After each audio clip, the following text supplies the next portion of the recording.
Sarah hadn't touched the nursery door in 6 months. The white-painted wood remained shut, frozen in time like a museum exhibit of grief. Inside, pastel yellow walls still held the faint scent of baby powder. The crib sat neatly made, its mobile dangling motionless above the mattress where Emily had taken her last breath. Sarah stood outside the door now, her palm pressed against the wood. The baby monitor in her hand hissed with static. Then, "Mama!" The voice was wet, gurgling, as if spoken through fluid-filled lungs. Sarah's breath caught. Emily had died before she'd ever learned to speak. The monitor's display flickered.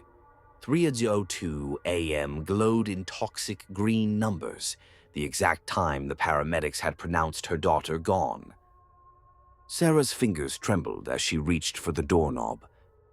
It turned on its own.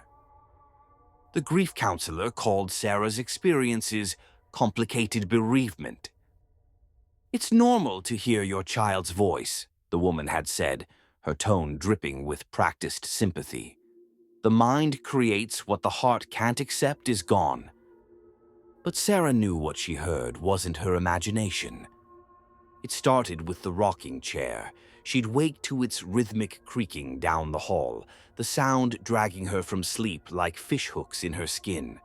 When she investigated, the chair would still be swaying, the seat cushion indented as if holding invisible weight. Then came the mobile. She found it spinning one morning, its pastel stars and moons orbiting lazily above the empty crib. When she reached to stop it, the metal was ice cold despite the room's warmth. Her husband Mark noticed none of it. "You need sleep," he muttered when she shook him awake at 3 a.m., her nails digging into his arm.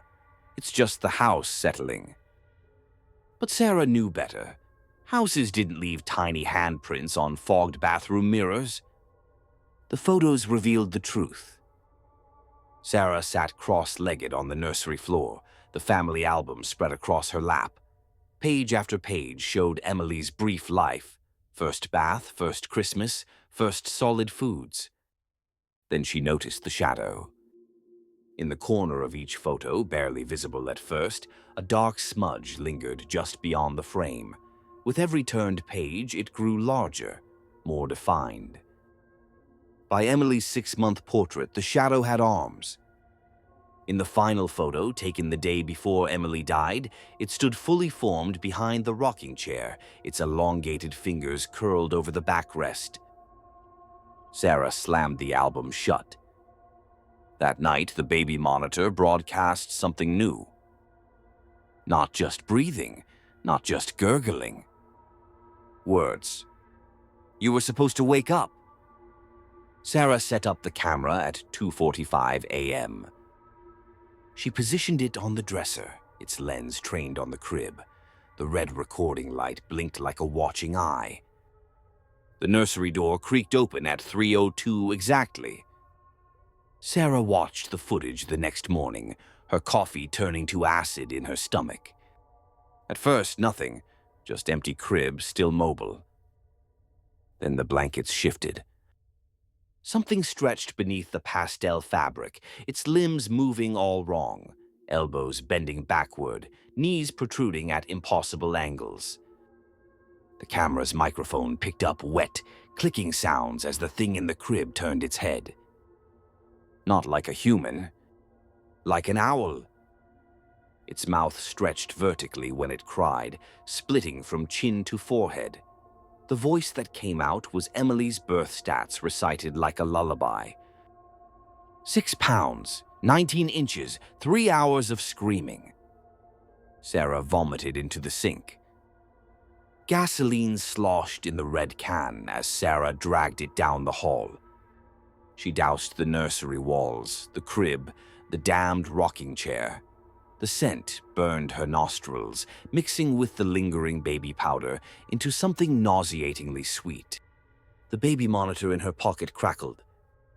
"Bad mommy?" Sarah struck the match. Flames roared to life, consuming stuffed animals and memory books. Heat blistered the wallpaper, revealing something beneath. Blackened handprints, hundreds of them, covering every inch of wall. Not Emily's size. Not human size. The monitor screen flickered. Through the smoke, Sarah saw the nursery untouched on its display. 2 figures now occupied the crib. Emily, alive, wailing, her tiny fists beating the air. And the shadow. Its 2 long fingers stroked Emily's cheek as the fire's roar drowned out Sarah's screams.